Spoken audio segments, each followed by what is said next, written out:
आज हम बात करते हैं लैग्रांज थ्योरम पे और इस थ्योरम का स्टेटमेंट है let G be a finite group and H is a subgroup of G then order of the subgroup divides order of the group. तो ये इसका स्टेटमेंट है। इसका जो अगर हम इनफॉर्मली इसको एक्सप्लेन करना चाहें तो इसका मतलब बनता है कि किसी भी फाइनाइट ग्रुप का जो ऑर्डर होगा उसको उसका हर सब ग्रुप का ऑर्डर डिवाइड करेगा, या हम ये कह सकते हैं कि किसी भी फाइनाइट ग्रुप का जो ऑर्डर है वो सब ग्रुप्स के ऑर्डर पे डिविजिबल होगा। या हम ये कहें कि किसी भी फाइनाइट ग्रुप के जो सब ग्रुप्स हैं वो ग्रुप के ऑर्डर के डिवाइजर्स होते हैं। तो ये बेसिक थ्योरम है। और हमने G एक फाइनाइट ग्रुप लेना है और H उसका कोई एक सब ग्रुप होगा। तो हमें ये साबित करना होगा कि H का ऑर्डर G के ऑर्डर को डिवाइड करता है।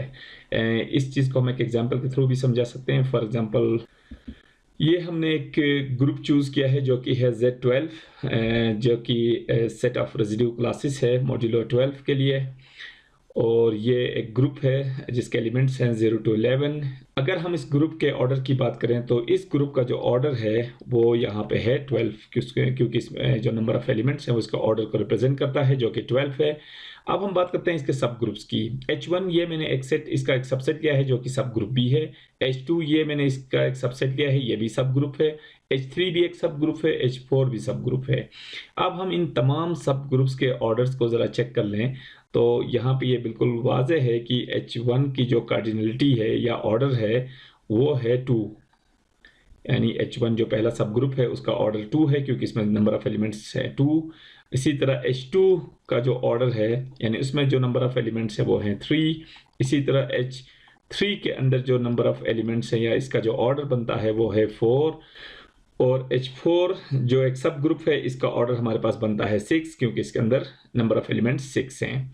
अब हम ये रिलेशनशिप जो यहाँ पे थ्योरम में बताया गया है वो यहाँ पे इजीली देख सकते हैं कि ग्रुप का ऑर्डर है 12 और इसके जितने भी सब ग्रुप्स हैं उनमें से पहला जो सब ग्रुप है वो 2 है और 2 जो है वो 12 को डिवाइड करता है।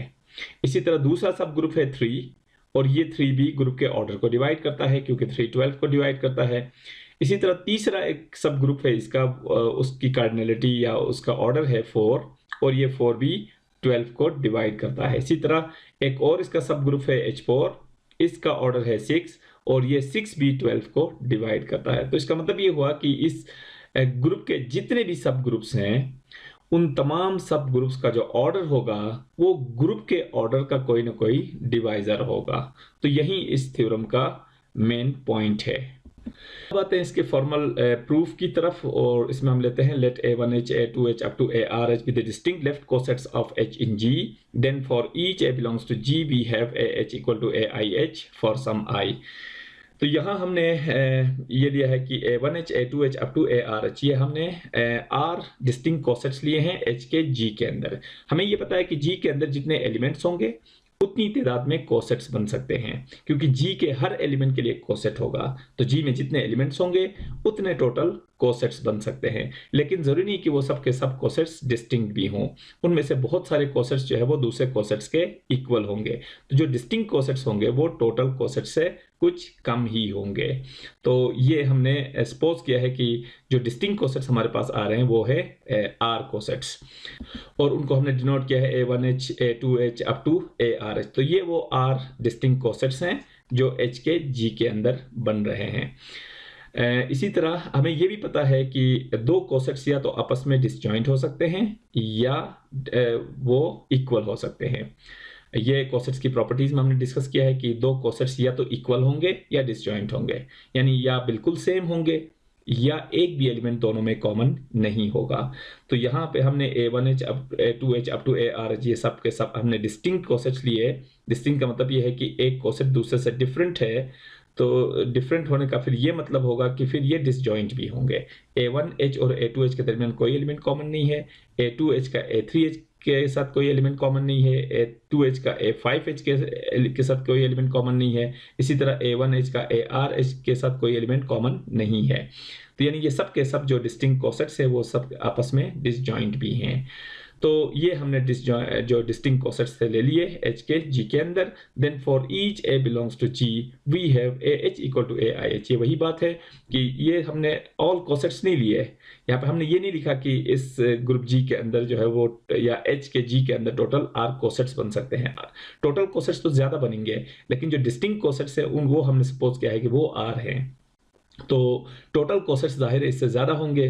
तो जो बाकी कोसेट्स हैं वो इनमें से ही किसी न किसी कोसेट के इक्वल होंगे, यानी जो बाकी कोसेट्स हैं। फॉर एग्जांपल ग्रुप जी का ऑर्डर फॉर एग्जांपल अगर 12 है तो इसके टोटल 12 कोसेट्स बनेंगे, लेकिन ज़रूरी नहीं है कि वो 12 के 12 सारे डिस्टिंक्ट हों।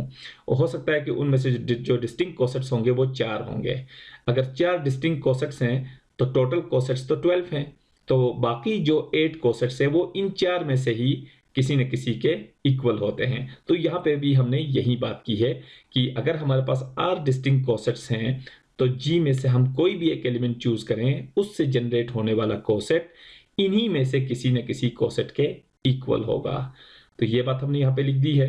तो this implies that A belongs to AIH। और ये हमने फिर एक कोसेट की प्रॉपर्टी यूज की है, और जिसमें हमने ये कहा था कि दो कोसेट्स इक्वल तभी हो सकते हैं जब पहले का जनरेटिंग एलिमेंट दूसरे से बिलोंग करे या दूसरे का जनरेटिंग एलिमेंट पहले से बिलोंग करे। तो ये लाजमी होना चाहिए, अगर दो कोसेट्स इक्वल हैं तो एक का जनरेटिंग एलिमेंट दूसरे से लाजमी बिलोंग करना चाहिए। तो हमने यही कहा कि अगर AH AIH के इक्वल है, यानी ये दो कोसेट्स इक्वल हैं, तो पहले का जो जनरेटिंग एलिमेंट A है वो AIH से लाजमी बिलोंग करना चाहिए। तो ये हमने इस प्रॉपर्टी के थ्रू लिखा है। लेकिन इसका फिर मतलब क्या निकलेगा? मतलब ये निकलेगा कि A किस चीज़ को रिप्रेजेंट कर रहा है? G का एक आर्बिट्रेरी एलिमेंट है A, यानी G का एक रिप्रेजेंटेटिव एलिमेंट है। यानी ये A के लिए जो रिजल्ट होल्ड करेगा वो G के हर एलिमेंट के लिए होल्ड करेगा। तो यहाँ हमें ये पता चल रहा है कि A जो है वो AIH से बिलोंग करे, और AIH क्या चीज़ है? वो इन डिस्टिंक्ट कोसेट्स का रिप्रेजेंटेटिव एलिमेंट है। तो इसका ये मतलब है कि G का हर एलिमेंट A, यानी A यहाँ पे G के एलिमेंट्स का रिप्रेजेंटेटिव है, तो यानी G का हर एलिमेंट इन डिस्टिंक्ट कोसेट्स में से किसी न किसी एक कोसेट से बिलोंग करेगा। AIH ये फिर इन कोसेट्स का रिप्रेजेंटेटिव है।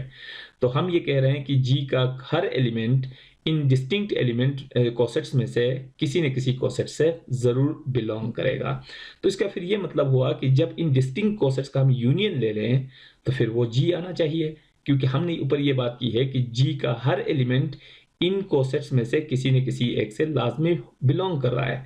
तो अगर G का हर एलिमेंट इन कोसेट में से किसी न किसी एक में ज़रूर है तो फिर इन कोसेट्स का यूनियन फिर G के बराबर आना चाहिए, क्योंकि जब इनका यूनियन लेंगे तो ऐसा सेट हमें मिलेगा जिसके अंदर G के सारे एलिमेंट्स आएंगे, क्योंकि G का हर एलिमेंट इनमें से किसी न किसी एक कोसेट में मौजूद है। तो इसके बाद फिर हम दोनों तरफ कार्डिनलिटी लेते हैं, यहाँ पे G की कार्डिनलिटी और यहाँ पे राइट साइड की भी होल कार्डिनलिटी। तो ये हमने बेसिकली दोनों तरफ हमने कार्डिनलिटी ली है, यानी cardinality of G is equal to cardinality of A1H union A2H union up to ये ARH और इसकी कार्डिनलिटी, और यहाँ पे है यूनियन। यानी दोनों तरफ इस इक्वेशन के दोनों तरफ हमने कार्डिनलिटी पहले ली है, यानी ये वाली चीज़, और इसके बाद फिर हमने ये रिजल्ट लिखा है। ये रिजल्ट कैसे लिखा है? ये कार्डिनलिटी की प्रॉपर्टीज़ में से है कि अगर हमारे पास फॉर एग्जांपल दो सेट्स हैं A और B, दो सेट्स हैं और दोनों डिसजॉइंट है, यानी दोनों का इंटरसेक्शन जो है वो एम्प्टी है, तो दोनों के यूनियन की जो कार्डिनलिटी होगी वो हमेशा दोनों के कार्डिनलिटी के सम के बराबर होती है, कार्डिनलिटी ऑफ B। इसी तरह अगर हमारे पास तीन सेट्स हैं A, B और C, A, B और C, तीनों के तीनों डिसजॉइंट है, यानी A और B डिसजॉइंट, A और C डिसजॉइंट, B और C डिसजॉइंट। तो इसका मतलब ये हुआ कि इन तीनों के यूनियन की जो कार्डिनलिटी है A union B union C, इसकी जो कार्डिनलिटी है वो हमेशा बराबर होते है cardinality of A plus cardinality of B plus cardinality of C। और ये चीज़ हम सेट थ्योरी के अंदर भी पढ़ते हैं और प्रोबेबिलिटी और स्टैटिस्टिक्स के अंदर भी ये चीज़ मौजूद है प्रोबेबिलिटी थ्योरी में, कि अगर हमारे पास डिस्टिंक्ट सेट्स हैं या डिसजॉइंट सेट्स हैं तो उनके यूनियन की कार्डिनलिटी हमेशा उनके कार्डिनलिटीज़ के सम के बराबर होती है, चाहे उनकी तादाद 2 हो, 3 हो, 4 हो, 10 हो, 1000 हो या जितनी भी तादाद में हो। तो यहाँ पे हमने यही बात, यही रिजल्ट यहाँ पे हमने यूज़ किया है, क्योंकि A1H, A2H up to ARH पहले हम बात कर चुके हैं कि ये सब के सब जो है वो डिसजॉइंट है आपस में। तो फिर इनके यूनियन की जो कार्डिनलिटी है यानी इनके यूनियन की जो हमने कार्डिनलिटी ली है वो फिर इनके इंडिविजुअल कार्डिनलिटीज के सम के बराबर होगी, यानी A1H plus A2H plus up two plus ये ARH, यही चीज़ हमने यहाँ पे लिख दी है। इसी तरह फिर इसका फर्दर क्या रिजल्ट निकलता है कि A1H जो है उसको हमने लिखा है कार्डिनलिटी ऑफ H, क्योंकि ये चीज़ भी हमने डिस्कस की है कोसेट्स को जब हम पढ़ रहे थे या उसके बारे में जब हम डिस्कस करते हैं उन लेक्चर्स में, यानी किसी भी सब ग्रुप के जो कोसेट्स हैं उनमें उतने ही एलिमेंट्स होते हैं जितने सब ग्रुप में एलिमेंट्स होते हैं। या हम ये कह सकते हैं कि AH यानी ये एक कोसेट है, H का कोसेट है जो A से जनरेट हो रहा है, इसकी कार्डिनलिटी हमेशा H की कार्डिनलिटी के बराबर होती है। यानी कोसेट के अंदर उतने ही एलिमेंट्स होते हैं जितने सब ग्रुप में एलिमेंट्स होते हैं। तो इसका सिंपल ये मतलब है। तो यही रिजल्ट हमने यहाँ पे यूज़ किया कि A1H चूंकि H का एक कोसेट है तो इसके अंदर उतने ही एलिमेंट्स होंगे जितने H के अंदर एलिमेंट्स होंगे, यानी A1H की कार्डिनलिटी H की कार्डिनलिटी के बराबर, A2H की कार्डिनलिटी H के कार्डिनलिटी के बराबर, ARH की कार्डिनलिटी भी H की कार्डिनलिटी के बराबर, क्योंकि H से जनरेट H का कोई भी कोसेट हो उसकी कार्डिनलिटी हमेशा H की कार्डिनलिटी के बराबर होती है। इसमें जो नंबर ऑफ टर्म्स हैं वो कितने हैं ये देखें, 1 2 अप टू ये R टर्म्स हैं। तो यहाँ पे H के जो है वो R टर्म्स बन रहे हैं, यानी H की कार्डिनलिटी प्लस H की cardinality plus up to R terms तक। तो इनका सम क्या होगा? तो ये भी बहुत इजी है। अगर हम यहाँ पे ये कर रहे हैं, मेरे पास कुछ टर्म्स है, for example x plus x, यानी x के दो टर्म्स है तो इसको मैं लिख सकता हूँ 2x। इसी तरह अगर x plus x plus x के तीन टर्म्स हैं तो इसको मैं लिख सकता हूँ 3x। तो इसी तरह अगर मेरे पास x plus x plus x plus x plus x के 5 टर्म्स हैं तो मैं इसको लिखता हूँ 5x। तो इसी तरह अगर हमारे पास हो x plus x plus x plus up two plus x और इसके r टर्म्स हों तो ये बराबर होगा Rx के। और हमें ये पता है कि ये देखें 1 2 3 अप टू ये R तक जा रहा है, तो ये बेसिकली H कार्डिनलिटी ये इसके R टर्म्स हैं, तो इनका सम जो होगा वो R times cardinality of H होगा। तो ये हमारे पास रिजल्ट आ चुका है, cardinality of G is equal to R times cardinality of H। तो यहाँ से वो रिजल्ट जो है वो प्रूफ हो चुका है जो हम प्रूव करना चाह रहे थे, या H की कार्डिनलिटी जो है वो G की कार्डिनलिटी को डिवाइड करती है। वो इस तरह की यहाँ पे R एक पॉजिटिव इंटीजर है और हमें ये पता है कि अगर A बराबर हो R times of B, B का इंटीग्रल मल्टीपल हो तो फिर इस चीज़ को हम लिखते हैं B डिवाइड्स A। तो ये डिविजिबिलिटी की डेफिनेशन है कि A अगर B का इंटीग्रल मल्टीपल है तो फिर हम ये कहते हैं कि A is divisible by B, या हम ये कह सकते हैं कि B डिवाइड्स A, जिसको हम ऐसे लिख रहे हैं। तो चूंकि यहाँ पे हमें ये पता चल रहा है कि G की कार्डिनलिटी H की कार्डिनलिटी के इंटीग्रल मल्टीपल के बराबर है, यानी A is equal to R times B। ये एग्जैक्ट वही चीज़ है जिसको हम लिख सकते हैं B डिवाइड्स A, यानी cardinality of H divides cardinality of G।